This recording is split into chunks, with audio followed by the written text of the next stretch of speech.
I don't know. I mean, I'm not a mechanical expert. I don't know about that much about the mechanics of jumping. All I know is from years in football that every time I've seen players jump, especially when they try to jump high and reach very high balls, they use their arms to propel themselves in the air. Now, whether mechanically something else could be done to propel them to the same height and keep their hands behind them, like we've tried to suggest players now need to run around with their arms behind their backs just in case there's an accidental handball involved, I don't know. But all of these things distress me and dismay me because they are certainly not making the spectacle of football any better, and they're making, they're starting to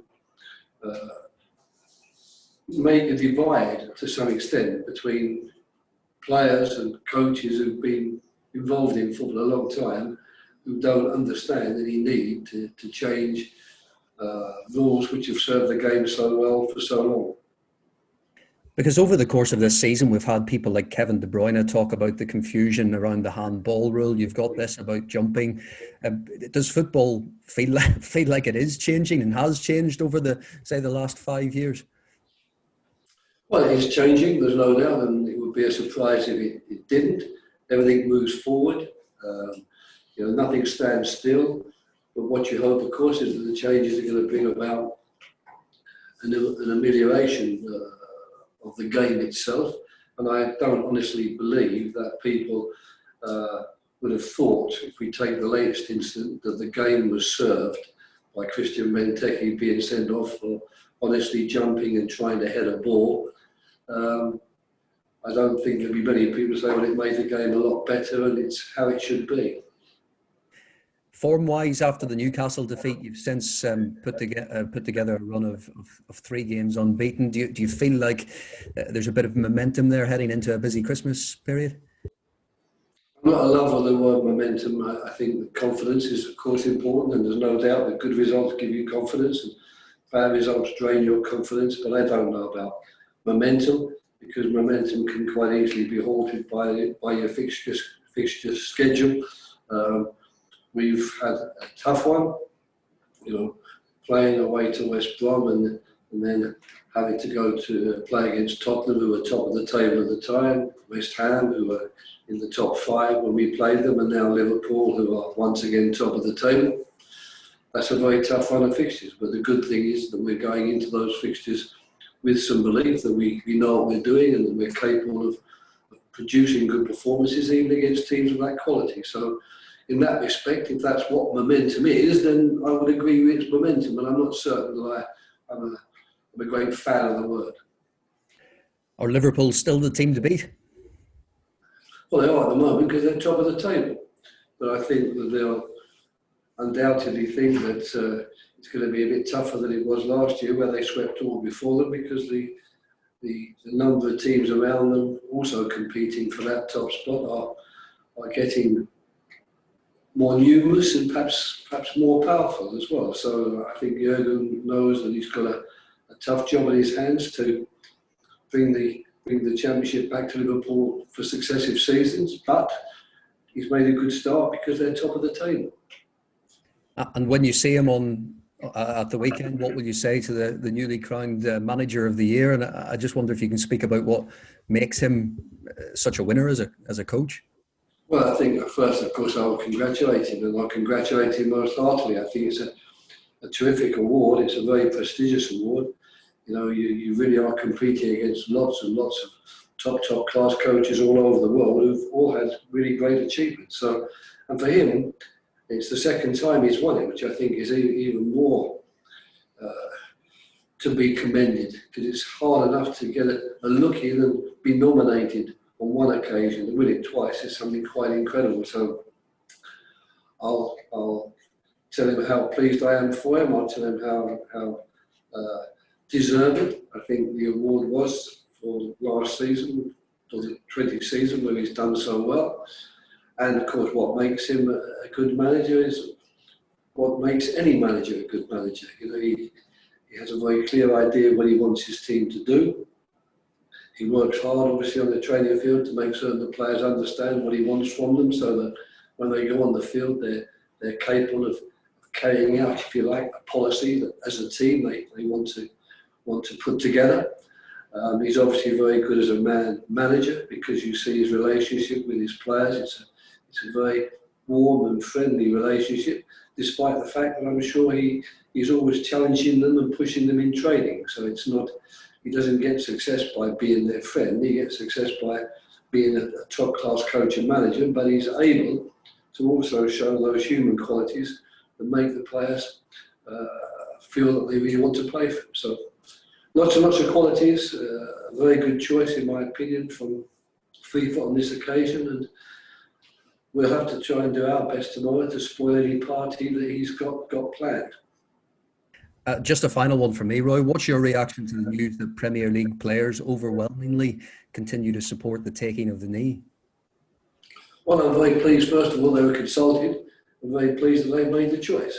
I think that it's worrying when, doubts are being raised or questions being asked, should we carry on with this or not? The most important people to consult on that matter are the players. Do they think this is something that needs to be continued, and do they think it's still serving a purpose? Obviously they do, and I'm pleased to hear that, because the purpose it's serving is such an important one. To raise awareness about racism and what an evil it is. Everything that can be done has got to be applauded, and I really applaud the players for, first of all, deciding on this initiative, and I applaud them even more for deciding it's worth carrying on with, and I'm 100% behind it. Roy, thanks very much. Good luck. Pleasure. Thank you. Thanks, Paul. We'll go to Mark Scott now, PLP.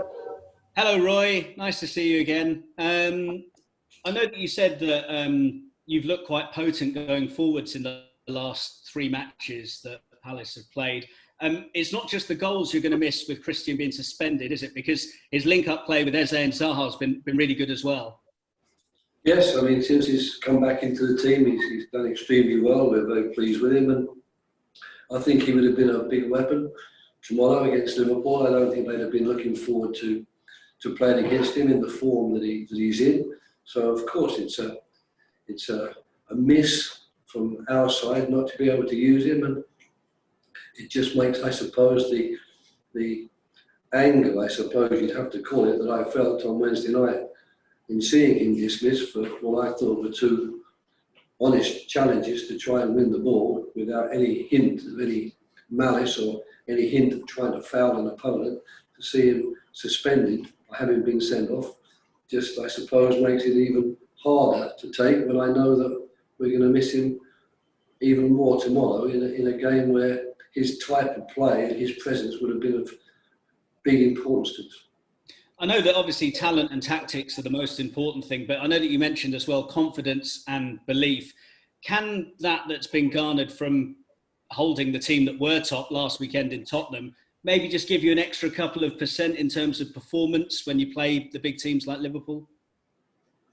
Well, funny enough, through the years, we haven't done that badly against the big teams in terms of our performances. Sometimes the results haven't always gone our way, but there's been lots and lots of close occasions and lots of games where if we hadn't taken points from the game, we've believed that we should have done, thanks to the performance we've given. So it's good to be going into a game of this nature with some points in the bag after 3 performances that we're very happy with.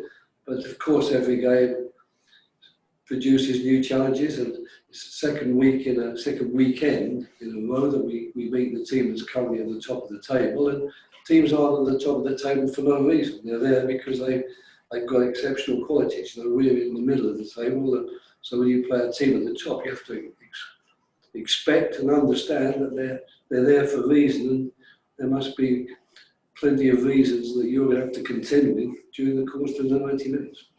Liverpool maybe haven't been quite as imperious as they were last season when, as you mentioned, they swept all before them. But given the injuries that they've had, does the fact that they're top of the table again show just how impressive they're doing? Yes, I think that's a very fair statement. I think if they have had plenty of injuries to deal with, and what's more, in the same part of the field, they've been really hard hit at centre-back. So they've done exceptionally well to get through that period, and as you rightly say, they're still top of the table in a much closer league this year. And it just goes to show how well everyone at Liverpool Football Club is doing. And I know that there's no easy games in the Premier League, but looking at Liverpool, do they pose an almost unique challenge in the type of game that they bring to their opposition in terms of other sides in the division? Are they a bit of a unique entity? I don't know that I would go that far. I think it's very difficult to be a unique entity unless you do something quite strange, and even so, which people would find hard to watch or to understand. I think they have a very clear style of play, and that style of play is well ingrained, and they have the players that are very well suited to that style of play and who understand exactly what needs to be done. They don't have any weaknesses as such. They're very dangerous up front with players who've got a lot of individual ability and score goals. Their passing play is exceptionally good. They defend very well and press very well, and physically they're very strong. But they're not the only team in the league that has those qualities. There are others as well that are competing with them to win the championship. So when you meet Liverpool, it's not as if, well, this is going to be something we've never seen before, because the week before we played Tottenham, and they've got some pretty good qualities themselves, and many of them along the same lines. So I fully respect and admire what Liverpool do, and I think they do it extremely well. But I would prefer personally not to put it down to anything particularly strange. I would put it down myself to a very good football team with good players, very well coached and organised, and able to use their talents in the best possible way. And that is what football coaching and management is basically about. Thanks, Roy. Good luck tomorrow. Thank you. Thanks very much. Alex, BBC, do you have a question? Hi, Roy. Are you happy that the 5 sub got turned down and voted to stay as 3 subs in the Premier League? I mean, I suppose my question is, how many times do I have to answer this before, what I've said on all the previous occasions, has been brought home? Basically, we were asked at the start of the season, many of us, whether we thought 5 subs was a good thing for our club or not. And at that stage, it was decided here at Crystal Palace that 5 subs would not suit us and what we need to do well in the league, and we voted against it. Nothing's changed in that respect, and at the latest vote, I presume, and I don't even know because I haven't spoken to Steve Parish about it, but I presume we voted the same way again, because we think 3 subs is sufficient. I am pleased, however, that 9 players are being allowed onto the bench, which makes a vast difference, I think. It makes a vast difference in terms of running your team and looking after your team, because when you've got a full squad, everyone's fit, it's very hard to leave people out of the team, and then even harder to leave them out of the squad. So I'm pleased we can add 2 players to that, first of all. And secondly, of course, it does give everyone an advantage, because it gives you a few more options, more variety, if you like, in terms of which 3 subs you want to use. So I was perfectly happy with the vote yesterday, and haven't changed my thoughts on the matter of 5 subs since the start of the season. However, I did say earlier that had there been a massive wave amongst all the teams in the league to change it, and Steve had asked me, what do you think? I just said, I'm more than happy to go along with it. Thanks. And on follow-up to that, with rotation and the busy fixture schedule over the festive period, will the 9 subs help with that? And do you like the games being this close together? The 9 subs won't help with that if you're talking about, players possibly getting injured or whatever, although I think that's a fairly fatuous argument anyway. Players get injured. They certainly get injured when there's lots of games being played at the same time, so you need a strong squad to replace them. In actual fact, will it help a great deal having extra? No, I don't think so necessarily. I think it will be good in terms, I said, being able to have more variety in your choice of player that you want to put on. And as far as, do I like playing 3 games a week or 5 games in 2 weeks? Not really. But at the same time, I've accepted it a long, long time ago that this is part and parcel of what we have to do in our league to get the fixtures played. And I've also accepted that the Christmas period is a period where people love to see football matches, and they love football matches being played, and that means that everyone in football in England has had to get used long ago to playing 2 or 3 matches very, very close together. Thank you. Pleasure. Thanks, Alex. I'll take your name behind Talk Sport. Hi, Roy. How are you? I'm good, thank you. I just want to go back to the 5 subs, and I know it's been your contention from day one that we should keep it 3 to 5 than 5. But there are different rules, different competitions. So when you're in the FA Cup, you can use 5. We're going to have concussion substitutes from beginning next month as well. Is all that too confusing? Is it, and how does it fit with when we came back in Project Restart? The words we always used were integrity of the game. No, I don't think it affects the integrity of the game. I don't think it's confusing. Different competitions, the FA Cup is a totally different competition to the Premier League. So the fact that 5 subs will be allowed in that won't take a lot of getting used to. And each of us will be used by that time of having 9 players on the bench. It just means we can use 2 more of them. As far as the concussion substitutes are concerned, I think that's basically a no-brainer, to be honest. I mean, no one wants to see players being encouraged to stagger on and carry on when there's a risk, a serious risk to their health through concussion. So now any suggestion that, well, we needed to carry on because we'd used up our substitutes, or we didn't think there was enough firepower on the bench to replace this important player, that's been taken out of the equation, taken out of the coaches and the doctor's hands. All of these things for me are very positive. So I was positive to both of the changes that were made yesterday. And as far as your point about confusion in integrity, the integrity of the FA Cup won't be affected because it'll be 5 subs right the way through, at least for Premier League clubs. When you're taking on Liverpool, the first thing that as a journalist, you look at is their front 3. Their front 3 is amazing. Mane, Salah, Firmino. As a coach, is that where you start on how to stop Liverpool, the front 3? Well, certainly when you're talking about your defending, absolutely. If you're talking about defending, that's going to be one of your major concerns, the way those 3 play together, the problems that they cause, and also their technical ability. That when anything happens that gives them a sight at goal and gives them a chance to get shots away at goal, they're likely to do so and even score from it. But of course, you always have to take the game globally. If you're going to try and get a result against Liverpool, you've got to think about how you're going to attack against them as well, and how you're going to maximise any qualities that you might have.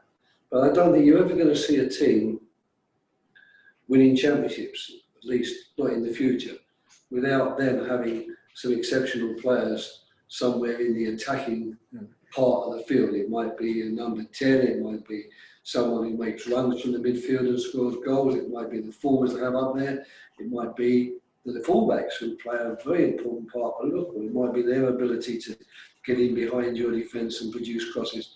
I think that's always going to be a part of it. So you don't have to worry. Your job will be more than safe for years to come if it's a question of analysing where teams are in that respect. You'll have no shortage of candidates. Cheers, Roy. Embry Chiese, I think he's been brilliant for you since his arrival. Has he even surprised you at how good he's been? Because sometimes when you take a player out of the Championship, you're not sure, and you may want to give him a little bit more time to get used to the Premier League, but he hasn't needed that time, has he? No, and I think it's a case for a lot of players recently who've come out of the Championship. I think a lot of them are, people have raised eyebrows. Is he going to be able to raise his game to the next level? But they all seem to me to be proving that they can. What's more, doing it with great aplomb. So surprised, I guess, only in the sense that you never know how long it's going to take a player to really get his feet under the table in a new football club and to adjust to a different level of football. That's always a concern for you. But if you believe in the player's talent and you believe in what he's going to bring to the team, and you've signed him for what he can bring to the team, then you don't need to be too surprised. You just have to be pleased, really, and happy that it's gone so well so early for a player that you know is going to be a big advantage and give a big advantage to his football club in the years to come. And finally from me, you asked earlier about Jurgen winning the FIFA Best Coach Award, and maybe I got the wrong inference. You seem to think that it can be really hard to be a good coach, but also a friend of the players. Yeah, I know, as you know, players that have played for you before, the likes of Danny Murphy, who literally see you almost as a father figure. You know, you're definitely a friend as well as a coach. You seem to be able to marry that up, being a good coach with being a friend of the players. I don't think you need to be a friend of the players. I just think you need to show human qualities, one. And I think you need to make certain at all time the players understand how respectful and how grateful you are for their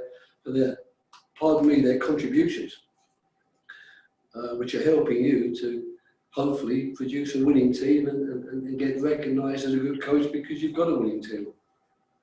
So I think the friendship is more a question of making certain that the players respect what you're trying to do and respect that you're doing it in the best possible interests of not only yourself and your club, but also in their interest. And I definitely don't think that coaches are ever going to succeed by trying to become friends with the players in the same way that they have their friends outside of football, or maybe their friends even within the team, because we do have a different responsibility.